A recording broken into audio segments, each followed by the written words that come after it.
On se fait JDG du coup. JDG spécial Blizzard. Est-ce que vous avez vu cette vidéo? Je pense que normalement, si vous suivez JDG, vous n'avez pas dû tomber à côté. Bon, on va y react. Ah, même s'il n'y a pas grand chose à react, parce que tout est tellement bien dit dedans que... Bon, on va regarder.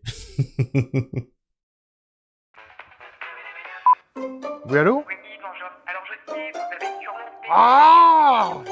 Vous avez forcément déjà vécu cette situation. Eh bien, c'est parce que vos données sont collectées à des fins... Alors non! Maintenant, c'est des bots carrément qui t'appellent. Et là, j'en ai marre. Je te jure que j'en ai marre. Les bots, ils t'appellent, et tu sais, si jamais tu dis quelque chose, ils enchaînent, donc tu sais que c'est un bot. Et un jour, je vais vraiment avoir quelqu'un qui va m'appeler, parce que quand je décroche et qu'il n'y a rien, je fais ta gueule pour voir. Et ça enchaîne, et allez, hop, c'est bon. Et un jour, je vais vraiment dire ta gueule à quelqu'un. commerciales à chaque fois que vous allez sur Internet. Vous aimez bien le backgammon? Ah ben moi aussi. Localisation, mot de passe, email. Bon, en vrai, ces sponsors, elles sont trop bien.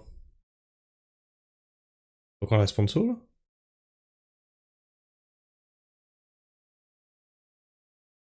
Qui, 19 ans, qui aime les grands étalons. Non, mais je peux tout expliquer. C'est toujours la sponsor, oui.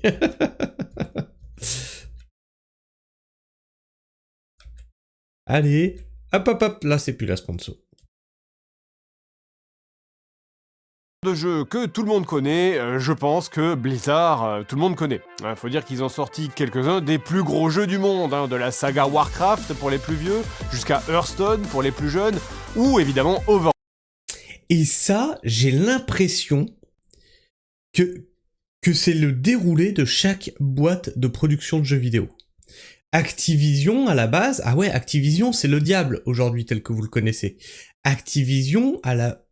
Non, pas Activision. Electronic Arts, pardon. Electronic Arts, à la base, c'était... Tu étais sûr d'acheter un jeu qui serait super. À la base, les Need for Speed, c'était Electronic Arts. Hein. Tous les jeux qui étaient produits par Electronic Arts étaient géniaux. Jusqu'à... ce que ça devienne commercial. Non, mais c'est tout le temps pareil. Hein. Overwatch qui a tellement relancé l'industrie 3D sur Pornhub qu'on en oublierait presque que Tracer est gay. Blizzard, c'est archi connu. Et c'est pas fini, il y a Diablo, il y a TFT, ils ont même leur E3 à eux. Enfin bon, ils avaient, mais on parlait tout de même de la BlizzCon. Combien de développeurs de jeux peuvent se dire assez gros pour avoir leur propre convention de jeux? Star Citizen À eux. Et pourtant Blizzard, hein, c'est aussi une boîte qui connaît de plus en plus de grosses difficultés, hein, des jeux qui marchent pas, des bides. Et justement aujourd'hui, on va parler un peu de comment tout cela a commencé et de comment tout ça a... Bon, c'est pas fini, hein, mais on va parler de là où ça va. Alors, déjà sachez que pour cette vidéo, je tire mes sources de Play Nice, The Rise, Fall and Future of Blizzard Entertainment de Jason Schreier. Voilà, c'est dit. On commence donc avec Allen Adam, qui grandit en Californie fin 70 et se passionne très vite, même si c'est plus une obsession à ce niveau-là de passion, pour le jeu vidéo. Retenez bien ce nom, vous allez beaucoup l'entendre. Lui et son frère arrivent à convaincre leur père d'acheter un Apple II et commencent naturellement à coder leur propre jeu. Il a pour camarade de lycée un certain Brian Fargo, qui code déjà ses jeux et qui fondera Interplay en 83, et qui offrira à Adam un job d'été en tant que testeur. Adam rêve déjà de faire du jeu vidéo son métier et code son premier jeu, Gunslinger, à l'université, un jeu textuel à l'époque du Far West qu'il arrive à faire éditer par Datasoft. Dans la section informatique de l'université de Californie, il se retrouve dans sa salle de classe, assis à côté d'un certain Mike Morem. Retenez aussi ce nom, parce que là aussi vous allez beaucoup l'entendre, et d'ailleurs c'est assez drôle la manière dont ils ont commencé à traîner ensemble. Un jour, d'humeur farceuse, Mike lock la session d'Allen avec son propre mot de passe, lorsque ce dernier quitte momentanément son poste de travail. Il revient, tape son mot de passe et... déloque la session. Morem, qui hallucine, lui demande « Mais comment t'as fait ça ?» et découvre qu'en fait... C'est pas vrai? On a le même mot de passe?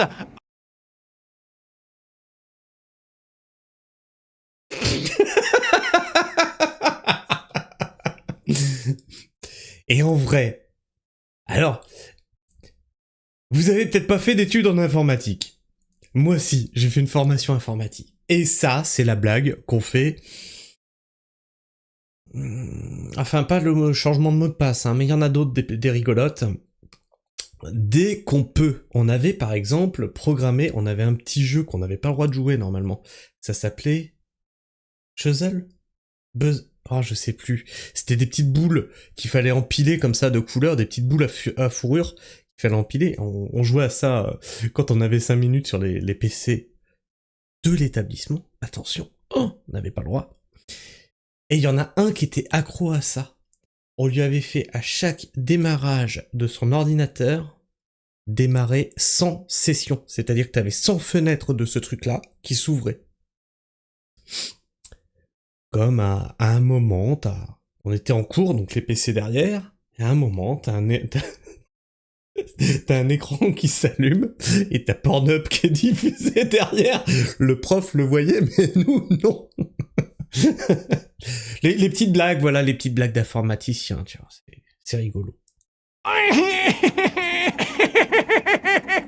Et soyons les meilleurs amis de la vie.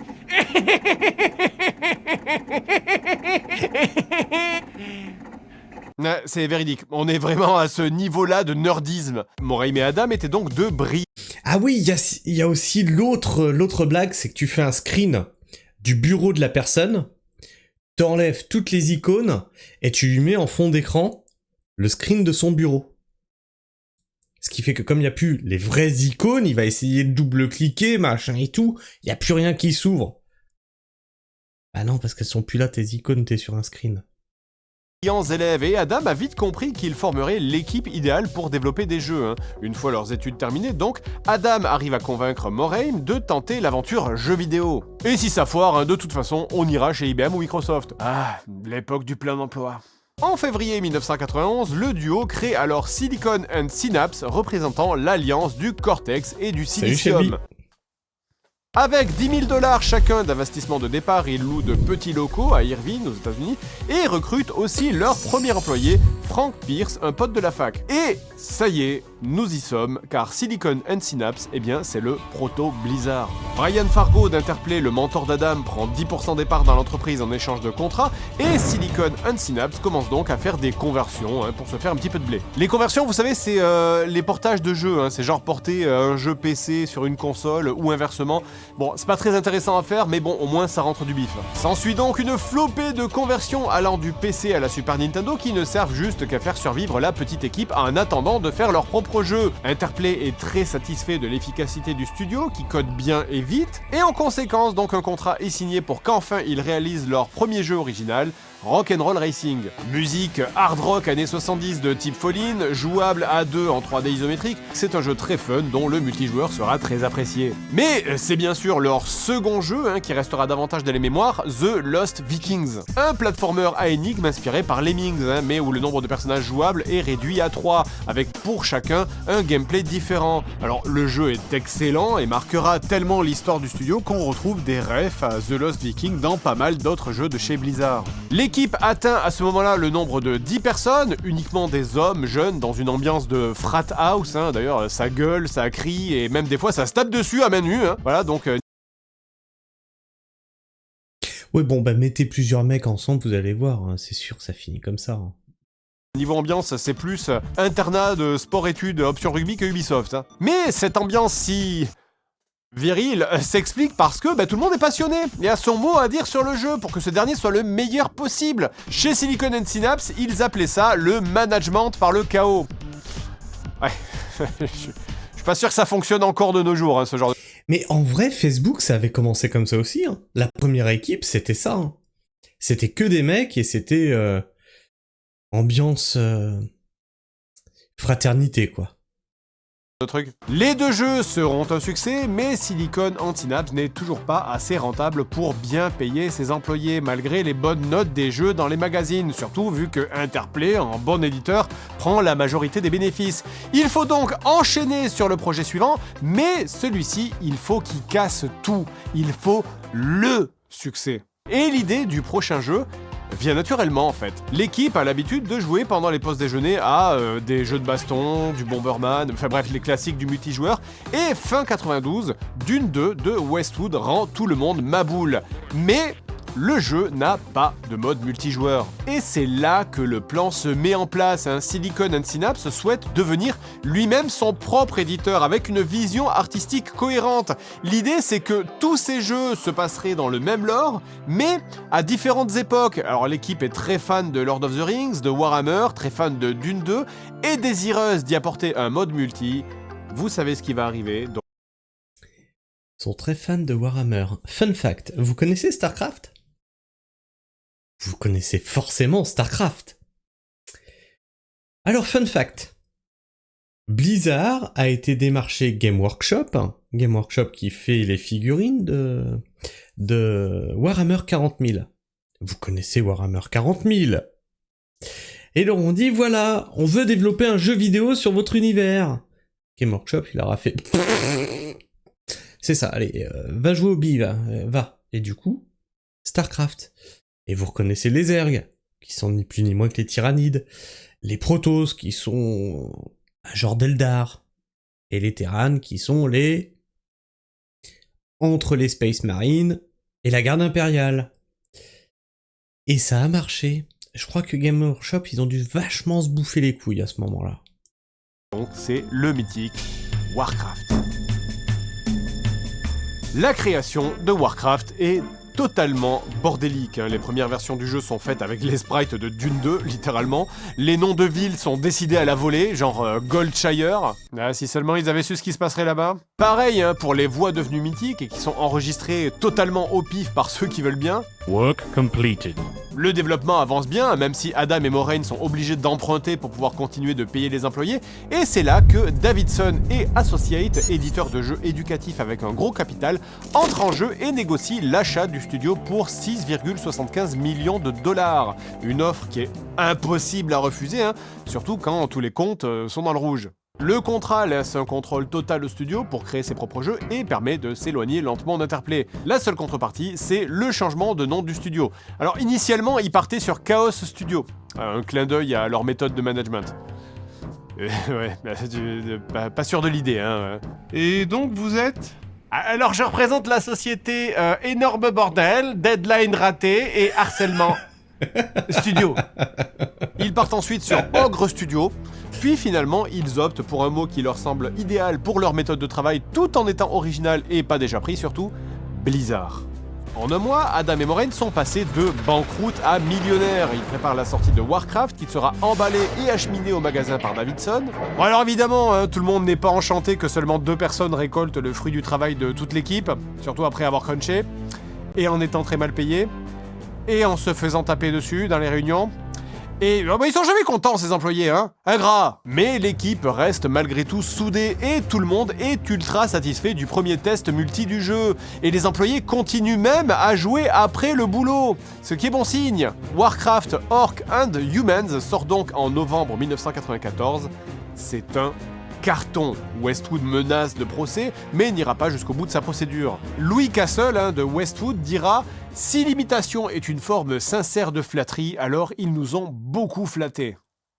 Commence ainsi, bien sûr, le classique chemin d'un studio à succès. On l'a déjà vu avec BioWare, on a de l'argent, alors on grossit, changement de bureau, recrutement d'employés. Mais pour l'instant, l'ambiance dans la boîte est toujours la même. T-shirt, tongs, déco, posters de super-héros, bataille de nerfs, voiture télécommandée, heures supplémentaires non payées... Putain, il bouffe à même le sol. Ah non, mais c'est une autre époque, Absence de formation, harcèlement... Pardon, excusez-moi, je m'avance trop, la dernière partie on la verra plus tard.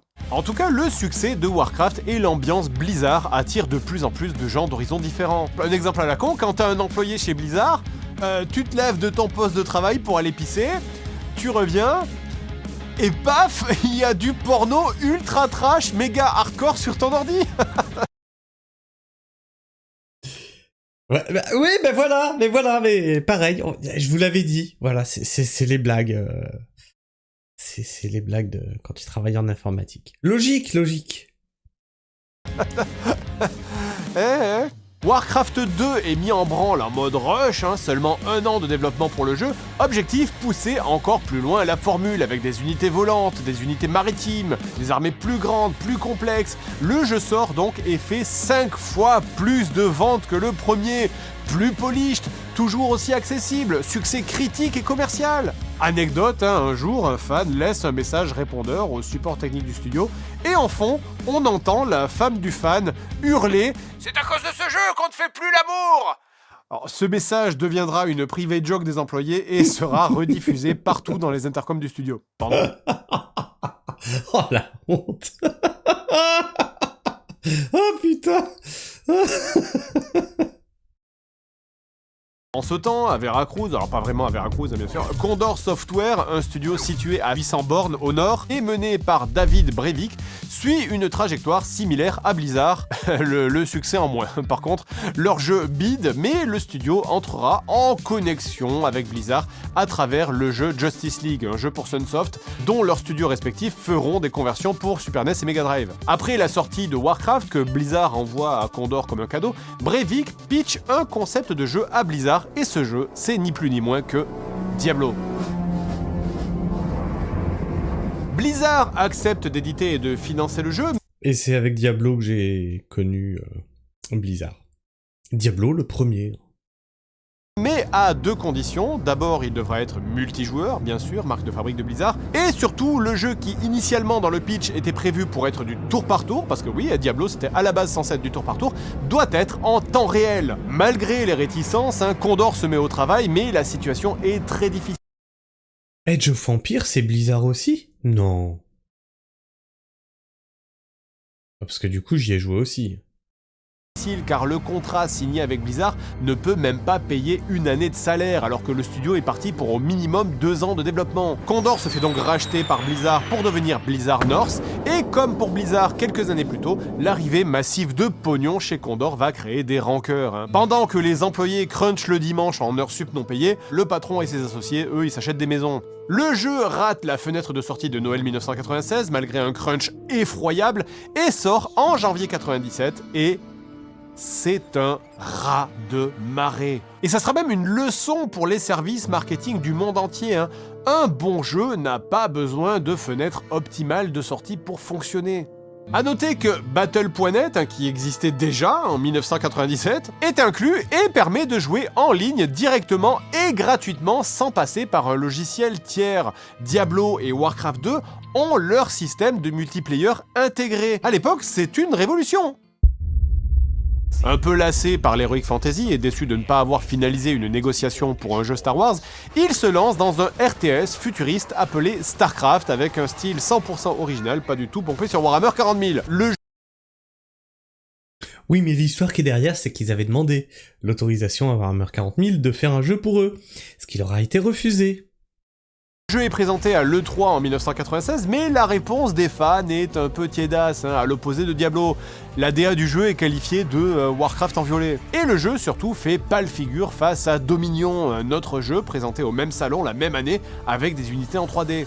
Il retire donc les démos et rentre au studio pour repartir de zéro avec un nouveau moteur plus convaincant, un nouvel angle de vue et d'autres changements. Le changement le plus notable est le fait de choisir entre 3 races qui ont un gameplay complètement différent, ce qui demande une attention à l'équilibrage très chronophage. Blizzard allant même jusqu'à fermer complètement la boîte pour que tout le monde teste le jeu. Même le réceptionniste doit jouer et donner son feedback aux devs. L'ironie d'ailleurs, c'est que Dominion, le jeu qui a créé cette réaction d'orgueil chez Blizzard, en fait c'était une démo 3D précalculée à laquelle les devs faisaient semblant de jouer.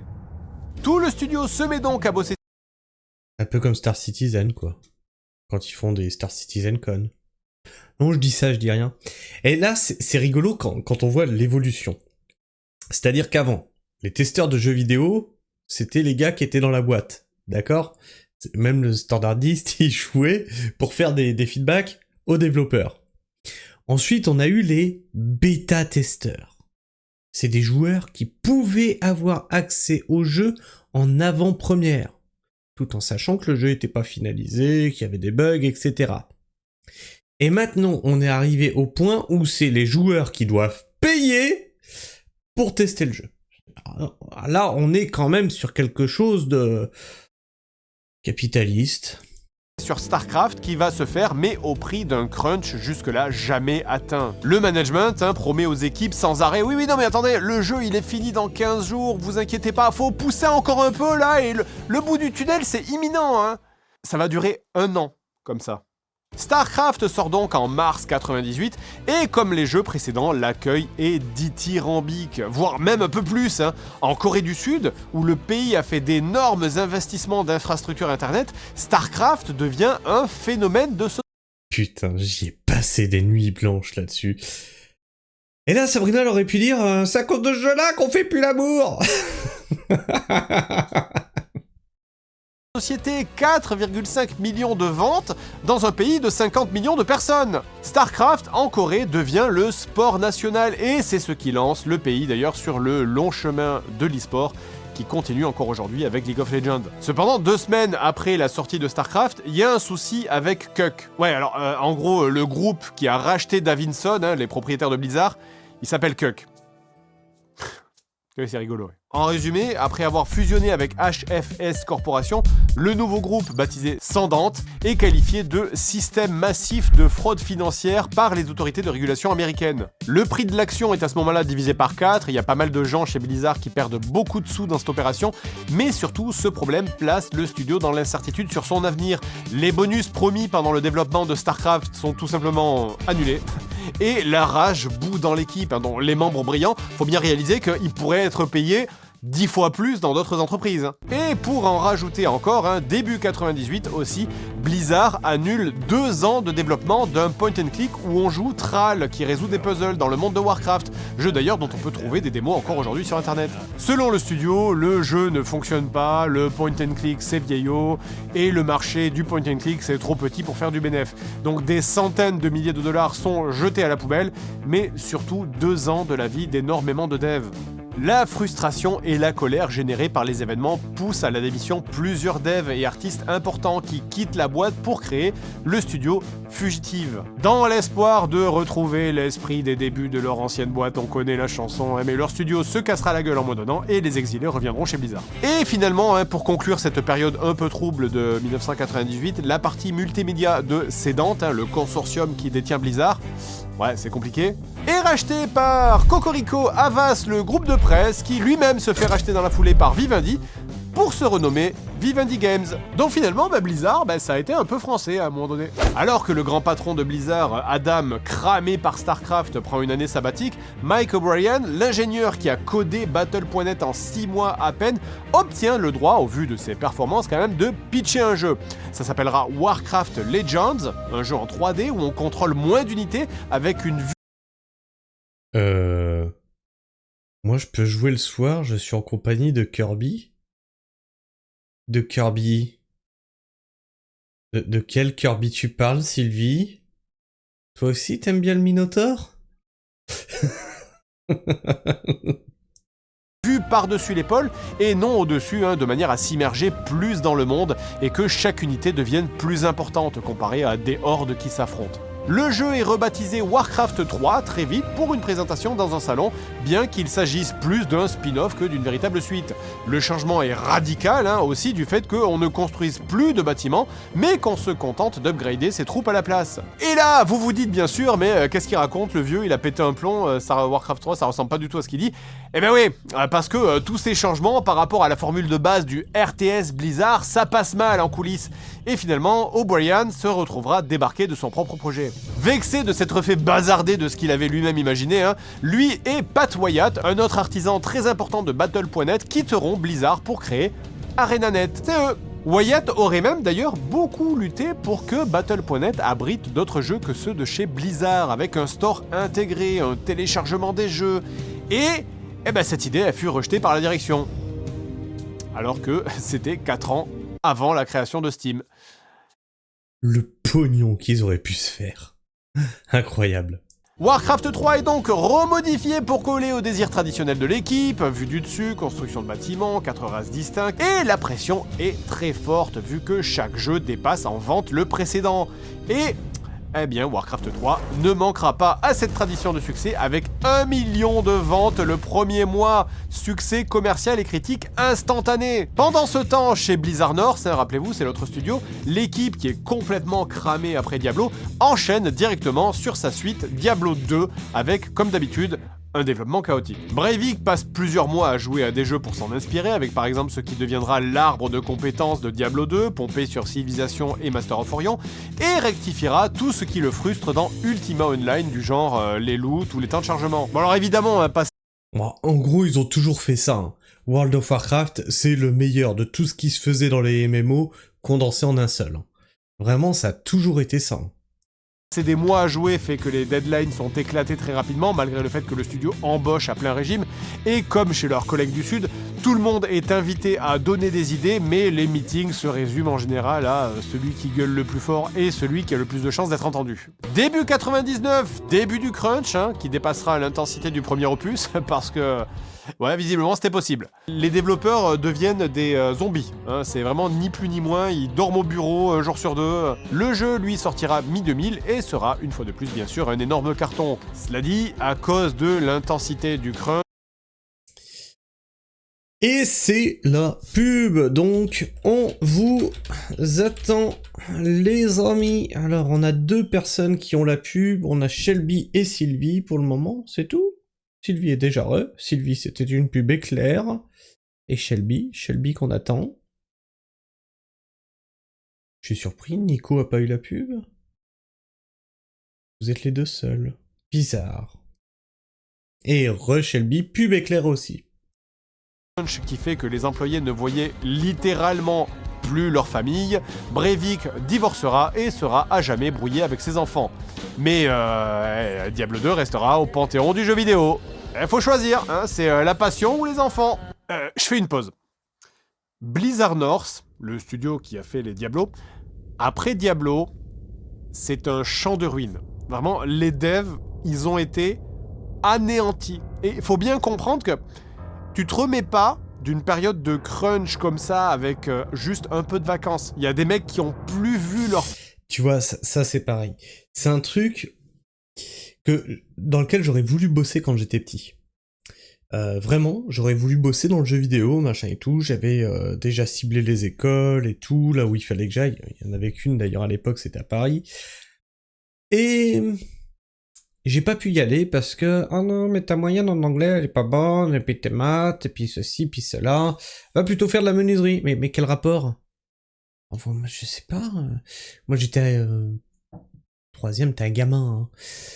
J'écoute ce qu'on me dit, tu vois. Donc j'ai été faire de la menuiserie. Alors qu'on aurait pu m'envoyer en programmation, on aurait pu m'envoyer en informatique, on aurait pu m'envoyer en n'importe quoi. Bref, au final, rétrospectivement, je me dis que... oh, c'est pas plus mal que j'ai pas travaillé dans le jeu vidéo quand je vois les conditions de travail des développeurs, c'est une catastrophe. Parce que là on parle de Blizzard, mais c'est toutes les boîtes de développement, c'est ça. Et le crunch, tu peux pas l'éviter. Famille pendant des mois. Ça a laissé une traînée de drames humains et de divorces énorme.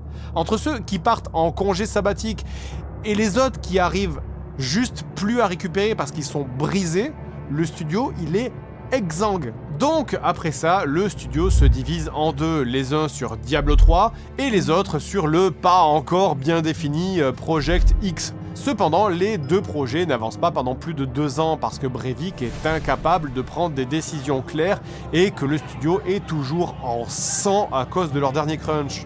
Un matin, la direction de Blizzard North décide de prendre le taureau par les cornes et ils réunissent leurs équipes. Leur prochain projet sera Starblow. Voilà, Diablo 3 et le Project X, c'est annulé.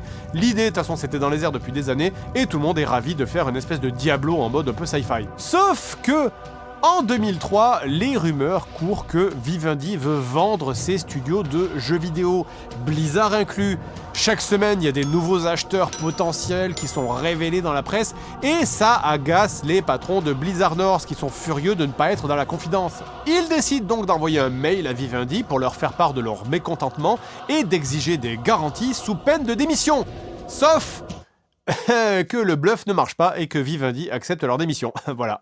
Donc Blizzard North est donc décapité de ses têtes dirigeantes, dont Breivik. En conséquence, Morhaime, le patron de Blizzard Irvine, la maison mère je rappelle, annule purement et simplement Starblow et relance la production de Diablo 3, environ au passage un tiers du studio. 2 salles de conférence sont utilisées, si vous êtes convoqué dans une, vous restez, dans l'autre, vous êtes viré. Le ménage est au passage fait dans le studio de Blizzard North, puisque l'ambiance était devenue très toxique et que les projets n'avançaient pas. Et maintenant...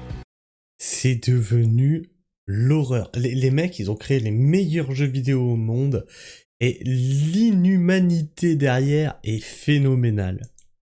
Je vais revenir un petit peu en arrière. Voilà. Dites-vous que malgré tout ce crunch et tous ces problèmes que je vous raconte, Blizzard, c'est quand même un délire particulier, parce qu'à Blizzard, on vient en tongs et en t-shirt, les travailleurs sont très soudés, ils sont attachés à leur culture d'entreprise, unique pour l'époque, hein, à l'opposé du monde des affaires qui pourtant les finance. On joue ensemble les week-ends, on se bourre la gueule ensemble, on vit à 100% Blizzard, comme une espèce de continuation du lycée. Et on l'a déjà dit, l'ambiance est très masculine, comme dans beaucoup de studios de cette époque. Par exemple, il n'y a pas de toilettes pour femmes à l'étage des devs. Et cette culture d'entreprise, elle a aussi ses côtés pervers. La vie personnelle et la vie professionnelle sont mélangées. Et il faut absolument faire ami-ami avec les gens mieux gradés pour espérer améliorer sa propre carrière.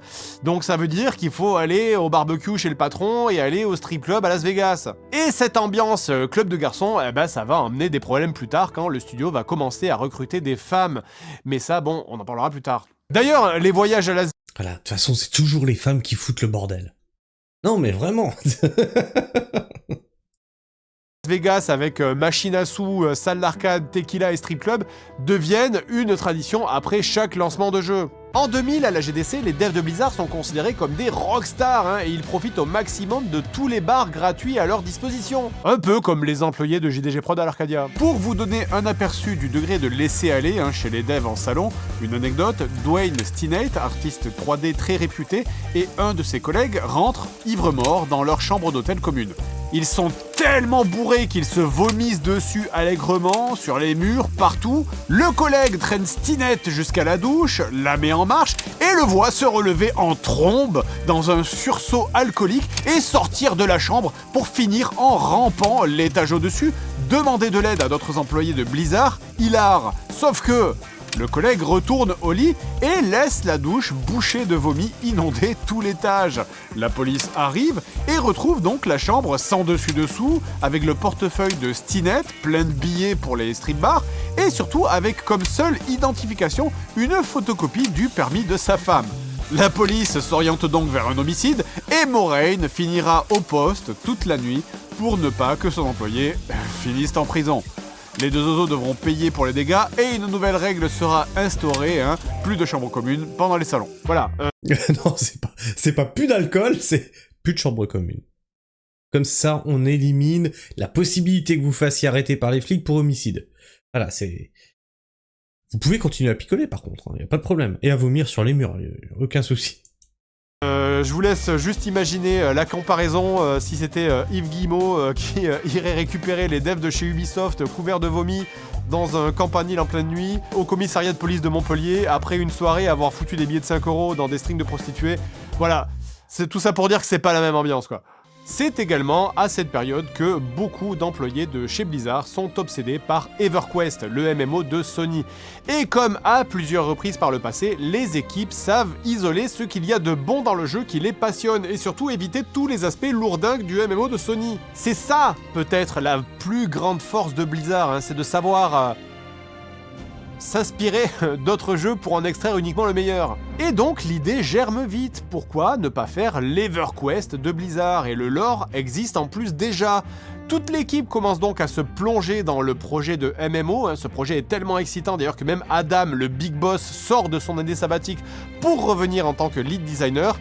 L'objectif étant donc de rendre EverQuest plus accessible, plus polished et de miser sur l'aspect social qui est la forme ultime du multijoueur.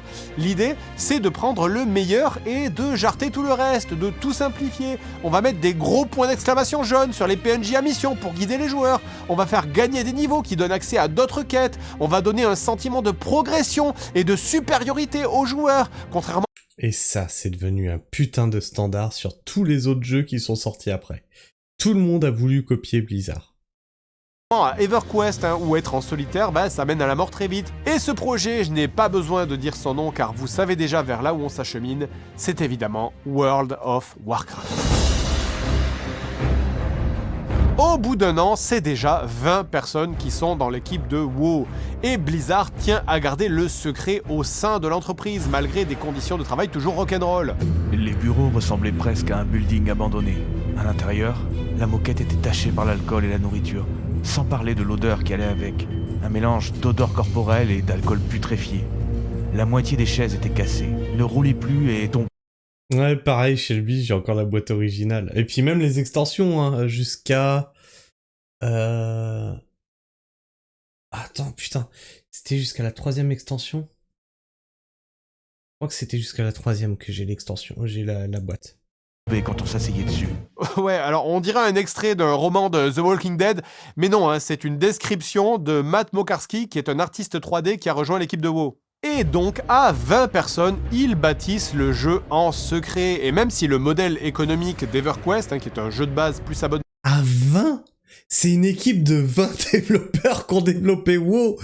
Non mais non, c'est une folie. C'est une folie furieuse. semble extrêmement alléchant, tout le monde à Blizzard n'est pas persuadé de la réussite du projet. Warcraft 3 restant pour l'instant la priorité. World of Warcraft, c'est plutôt le projet qui amuse l'ancien patron. Voilà, du coup, les gens qui bossent dessus, c'est la team 2. Hein. Le jeu est révélé en septembre 2001 et fait tout de suite forte impression. Et à l'E3 de 2002, harcelé sur une date de sortie, l'équipe répond ça sera prêt quand ça sera prêt. Le projet s'agrandit rapidement jusqu'à 40 personnes, les réunions se font au cinéma d'à côté car aucune pièce ne peut contenir autant de monde. Vivendi, qui est inquiet de son investissement, envoie un exécutif pour enquêter sur le cas Blizzard, car sur cette période, il y a 3 MMO qui sont en préparation chez Vivendi Games. Il y a un MMO sur Lord of the Rings, il y a un MMO sur l'univers de Marvel et World of Warcraft. On passe donc du projet secondaire fait par la Team 2 à multinationale qui pense que ça va cartonner en l'espace de 2 ans. L'équipe de WoW tente de ne pas cruncher en fin de production, bonne tentative mais évidemment ratée, et cela se fait pas sans mal puisque Blizzard devra éteindre la révolte avec des promesses de stock options, des bonus et des promotions comme d'habitude. Twain Martin déclarera « Mes enfants s'autoproclamer comme des orphelins de World of Warcraft. Si tu voulais voir papa, il fallait venir au bureau. » Waouh, c'est putain de triste. En janvier 2004, Adam quitte Blizzard une fois de plus, complètement burné. Rob Pardo prend la relève en tant que lead designer et Pardo ainsi qu'un certain Chris Metzen sont promus à la vice-présidence. Et Metzen, vous le connaissez forcément si vous jouez à WoW, puisque déjà c'est la voix de Thrall de 1, mais surtout parce que c'est une grosse tête du projet qui est d'ailleurs revenu très récemment pour fignoler l'histoire des prochaines extensions. Le nombre de monstres de quête, de lieux est étourdissant et sans commune mesure avec un jeu normal Blizzard. Malgré l'intensité du travail, les espoirs sont grands avec la bêta publique de mars 2004. Le jeu est... Mais tout est fou, hein. Rien qu'à entendre les premières notes de musique, vous savez que vous êtes sur WoW. Tout est fou dans ce jeu. acclamé alors qu'il n'est même pas sorti. Tout le monde en parle, la presse spécialisée, les gens commencent à poser des vacances pour la sortie du jeu. Et en plus, le hasard veut que à cette période, c'est aussi le début du déploiement dans beaucoup de pays de l'ADSL. Et donc une amélioration des connexions internet. Toutes les étoiles sont alignées. John Smedley de chez Sony, le concurrent direct, teste le jeu en version bêta et commence à avoir très peur pour son avenir. Parce que oui, évidemment que WoW ça va être un carton, vous le savez. Et au-delà même, un phénomène de société. 240 000 copies vendues en un seul jour, c'est un record absolu à l'époque, 1 million de joueurs en 2 mois.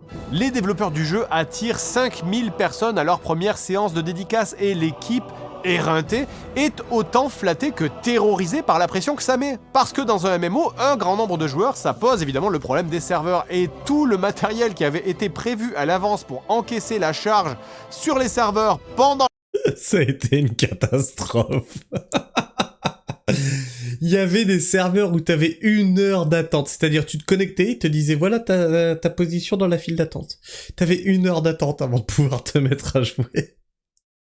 Les premiers mois a finalement dû être utilisé les premières 24 heures. On en était à un degré de succès où Blizzard arrêtait même d'envoyer les boîtes de jeux en magasin puisqu'ils n'avaient pas la capacité de prendre en charge plus de joueurs. Hein. Le service client aussi c'était pareil, hein. Ils devaient être là 24 heures sur 24 et 7 jours sur 7 parce que les joueurs payaient 15 $ d'abonnement mensuel. Bref, Blizzard donc n'a pas planifié les futurs besoins et la charge supplémentaire d'un MMO au succès fulgurant.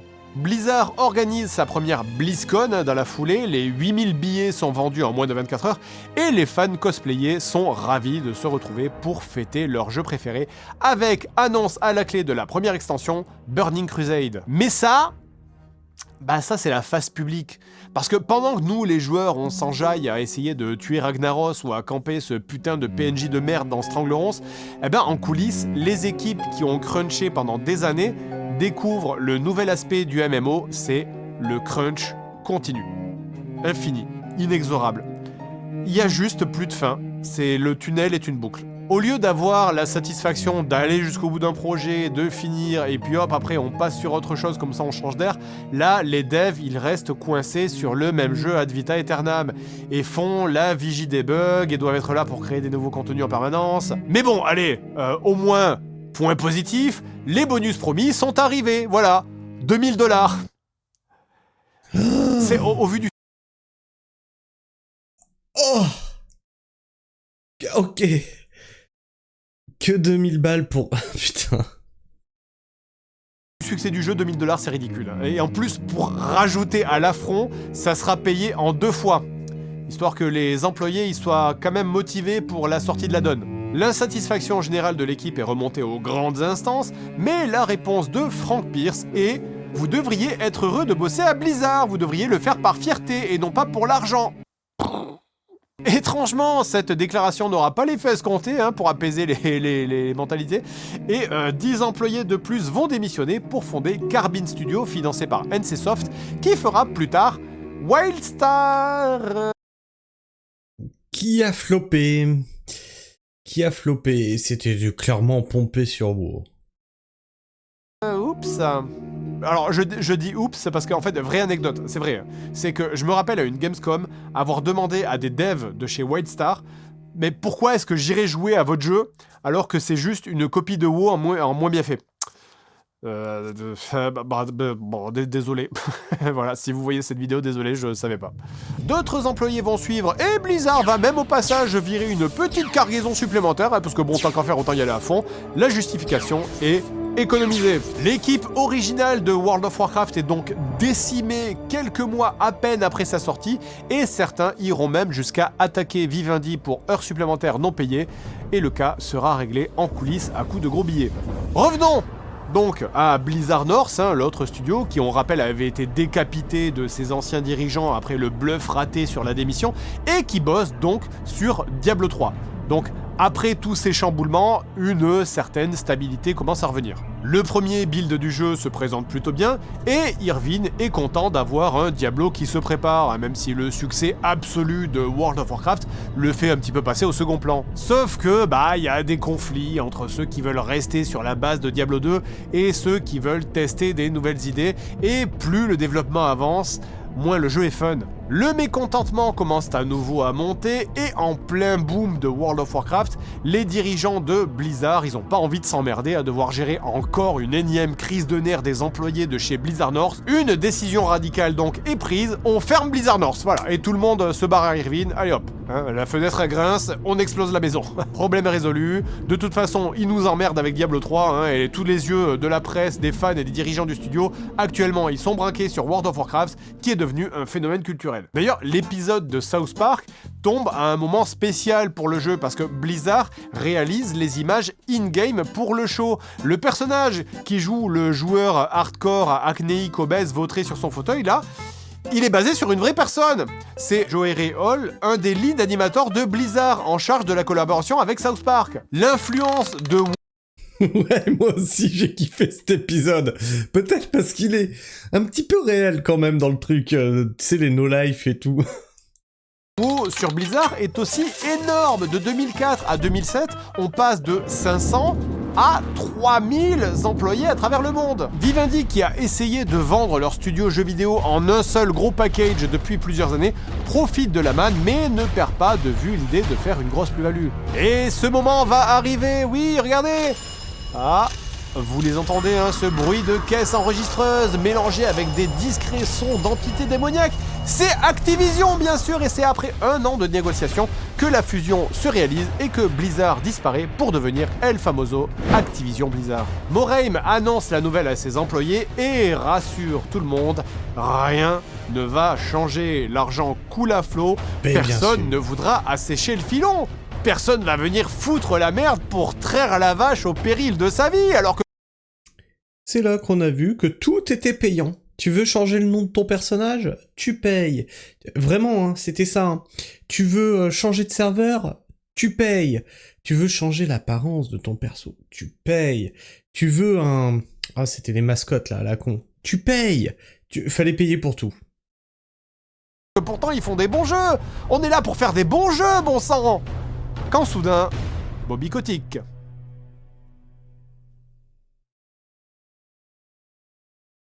Alors, Bobby Kotick. Qu'est-ce que vous me dites dans les commentaires? J'adore les cosplays des filles. Chut. En général, ils sont quand même bien mieux que ceux des mecs, ouais. J'ai kiffé cet épisode. Ouais, l'épisode de South Park, on en a parlé. C'est vrai que certains jeux, les cosplays sont stylés. Alors, c'est le jeu qui est stylé? C'est les gonzesses qui sont dans le jeu qui sont stylées? Ou c'est les filles qui font le cosplay qui sont stylées? Parce qu'un cosplay de Dead or Alive... Moi, je suis partant, hein. Oui, la crème pour la tendinite et l'épée donnée par le père. Exactement. Exactement. Et puis pareil, Cartman. Maman, j'ai envie de chier. Mais quand t'étais en raid, tu devais te retenir pour pas aller aux chiottes. Mais c'était tellement ça. Alors attendez, parce que là j'ai les épisodes spéciaux. Tac.